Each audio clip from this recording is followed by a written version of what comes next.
Florian Wirtz has once again been slammed in the media, with Wayne Rooney and Tony Cascarino absolutely slating the performance against Crystal Palace, questioning whether he should even be in the Liverpool starting 11 and if he has regressed since joining Liverpool. We're going to take you through all of the quotes, react to it, leave your thoughts in the comments below on Florian Wirtz and the quotes from Wayne Rooney and Tony Cascarino. I think they're a little bit far in all honesty, but we would like to hear from you, so get your thoughts in the comments below. Hit the subscribe button and the like button and let's jump straight into it. We'll start with the more scathing of the two quotes this morning. So Tony Cascarino was speaking on TalkSport, I believe, about Florian Wirtz. He said, "I'm really bothered by Florian Wirtz. He played on the left yesterday and they're trying to shoehorn him into the team. I think he's better as a number 10. He hasn't played particularly well yet." And I would agree with Tony on that one. Like, he was brought in to be number 10. Like, all the reports in the summer were that he chose Liverpool over Bayern Munich after being sold on the project by Arne Slot, who promised him that he would kind of own that number 10 role. The team would be built around him. He would be that central cog in that attack. I think the shoehorning comment is a bit much. I think that makes out like he just blatantly doesn't deserve to be in the starting 11. I think he will come good, obviously. He will get in there. I think we need another option on the left against Palace. He can play there. Like I said, I'd prefer him in the number 10. Like, that's his specialty. That's what he's brought in to do. So 100% I agree that he shouldn't be playing on the left, but I think the shoehorn comment is a little bit much. He went on then to say, "You can look at all the performances he's played so far for Liverpool. He's been subbed in every game, or he's come on as a sub as well. It's concerning that he has not hit the ground running at all." But I think that's the point, really, isn't it? Like, he hasn't really played a full 90 minutes yet. Like, he's still getting up to the pace and physicality of the Premier League. Like, we knew that was always going to be a step up from the Bundesliga. We've seen other players like Dominic Szoboszlai, for instance, like, didn't exactly hit the ground running at Liverpool. Now he's one of our best players. Like, it does take time coming to a new league and a new system, and it's a new environment for Florian, and I fully back him that he will get there. He just needs time to get there. Like, we're far too quick to write players off as flops. Like, I keep seeing stuff on X about, like, Florian Wirtz is like 007 because he hasn't scored or assisted in his first 7 games. Like, Thierry Henry didn't score or assist in his first 9 games for Arsenal. Like, it doesn't matter. Like, we can't make these calls on whether a player's a flop or not until at least a year or two. Like, it's so short-sighted to write a player like Florian Wirtz off. Like, we know the qualities he has. We know how good he can be. We know how good he will be. So I think, like, to start talking like this already is just ridiculous. Like Cascarino said, he's been subbed off or subbed on in every game. Like, he hasn't got to that level yet where he can play 90 minutes. When he gets there, he will absolutely shine. I've no doubt about that. He's a fantastic footballer, and I think he's just gone against his own point there, I think. He continued then, "We all know he's a talent, but every week that goes by and he hasn't found his feet or looked like he's getting brighter, he's actually gone backwards since the start of the season." And I don't agree with that, to be honest. Like, he got an assist in the Community Shield and he scored in pre-season and stuff like that, but I think to say he's regressed is a bit far. Like, obviously maybe he's lacking a bit of confidence. Nobody played well against Palace outside of Alisson Becker and Federico Chiesa. Like, that was just a poor game all around. So for the slander and the pylon on Florian Wirtz since then has just been ridiculous. Like, I don't know how people are just picking out him. Like, Salah was poor. Gravenberch had one of his poorer games. Like, Kanate was horrendous. You know, like, to pick out Florian Wirtz specifically, I know he has a big price tag and Isak is a little bit too early to start picking on him. It's just, I think it's ridiculous. Like, it is just a pylon at this stage, and I hope Florian is doing okay mentally with all this, because, like, the pressure that's on him with the price tag and everything is insane, but he doesn't need this media pylon as well. He finished then by saying, "No one's doubting his ability, but whether it's when he was in Germany playing, he had slightly more time and he keeps getting caught on the ball and he's trying intricate passes and they're not coming off." But again, that goes back to what I said a minute ago. Like, he's still adapting to a new league, a new environment. Like, he will adapt to this to, like, no, he doesn't have as much time to dwell on the ball. Maybe the passes you spell to play, maybe there's a little bit more congested. Like, he will adapt. Like, that is the difference between a fantastic player and a poor player. He will adapt to a new environment. Not saying it will happen this week, not saying it'll happen next week, but it will click at some point. I'm absolutely 100% confident on that. Moving on then to Wayne Rooney's comments on the situation about Florian Wirtz. He was speaking on the Wayne Rooney Show. I wonder how he came up with that name for his show. The former England captain admitted, "It's been tough for him. I don't think there's any denying that, and he'll be searching deep with himself to try and fix that."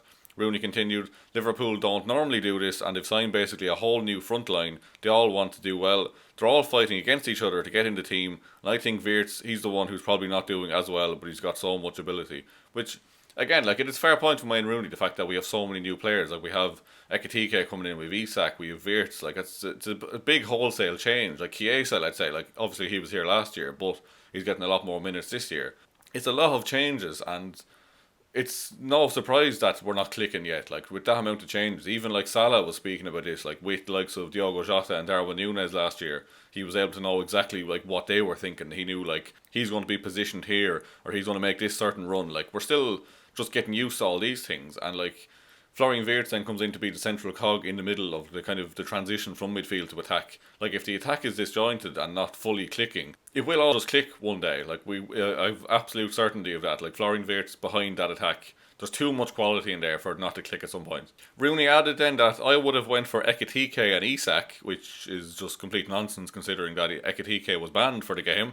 But he said, I think Wirtz actually damages the balance of Liverpool how they play.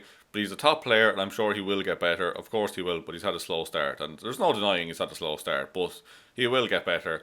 I think the shouts for Ekitike and Isak is nonsense considering this game when Ekitike couldn't play. But in the future I think we will. Like Ekitike could play off the striker, like almost as a... Like he drops deeper a lot, like the link-up play and everything. Like I think we really did miss him against Crystal Palace, to be fair. Like I think Isak is a completely different type of forward in the sense that Ekitike will drop deep. He will link up play. His passing ability is good. Isak is more of a poacher who's going to be just straight up in front of the goal all the time, creating chances for himself. Like that chance when he came in off the left, linking up with Florian Wirtz for that one, was just fantastic. But like Rooney has said, I think Ekitike and Isak could be the future of this Liverpool attack. I'm very interested to see will Ekitike kind of play like behind Isak slightly, will he play to the left? But then that will cause problems as well, as like Isak, Ekitike and Wirtz will all be trying to take up similar positions in that kind of central to left position. So I'm very interested to see what Arna does with this. I think it's a fair shout to say that Ekitike and Isak should be playing together, of course, from Rooney, but I think to say that Wirtz is damaging the balance of Liverpool, I think that's too far. Again, he's still finding his feet. An argument could be made for maybe like taking him out of the team slightly and kind of introducing him a bit more slowly rather than starting him in every game. But I think it's ridiculous to say he's like damaging our attack. I think that's just too far. A little bit more from Wayne Rooney then, he was speaking about Hugo Ekitike. He said, I think he's a superstar. He can affect Liverpool in so many different ways. Ekitike 1,000,000% is in competition with Isak. You've got a real competition between two forwards who are slightly different. Who wants it more? Who's going to score? Who's going to create? Right now, I would put Ekitike in there. And it's a fair point from Rooney. Like that is a serious competition level of forwards to have. Like Ekitike and Isak, like I think if we'd said at the start of the summer, if we'd signed both, we think, right, Isak is the number one, Ekitike is the understudy. But Ekitike has just been so good. I've genuinely been blown away by him. Like when we were linked and it looked like we were about to sign him, I was watching compilations and highlights, and it was kind of, I wasn't disappointed by the signing by any stretch, but I was looking at him thinking like, oh, like I can't really figure out exactly how he's going to look in this system, and he's just been absolutely fantastic. He's taken like a duck to water and he's just scored so many goals already. His link up play, like he looks like the player who's been there for years compared to the other signings. He has just settled in so quickly, and like Wayne Rooney has said here, like 1,000,000% he will challenge Isak for that starting spot. Like maybe we will see them both play, but if it's only going to be one or the other, I am absolutely fascinated to see how that will play over the course of the season if both players are hitting the heights that they can hit. And it's great to have these options up front, to be fair. Like, and I'm very excited to watch it play out. That's all from me anyway this morning. I thought I'd just jump on and discuss that Florian Wirtz slander, because I think they is slander at this point. Like the media pylon, like I said, has just been ridiculous. So please do let me know in the comments below what you think. Should Florian Wirtz start against Galatasaray or Chelsea? Personally, I'd probably rest him against Galatasaray and bring him back in against Chelsea. I think that's the bigger game. That's where our bigger players should be playing. I think a draw against Galatasaray wouldn't be the end of the world. I'd still expect us to win midweek, even with a slightly lesser of a squad, but I will be prioritising the Chelsea game because we can't go into the international break giving Arsenal the opportunity to be ahead of us. I think we just have to win against Chelsea. We haven't won at Stamford Bridge in 5 years. I think this will be the year we do it again. I think I'm going to go for I think this will be the year we do it again. I'm going to go for a 2-1 win. I think Ekitike and Isak will score. I'll give you that one. Like I said, please do let me know in the comments below what you think on the Florian Wirtz situation and your score predictions for the games during the week. Hit the subscribe button and the like button before you head out, and I'll see you soon.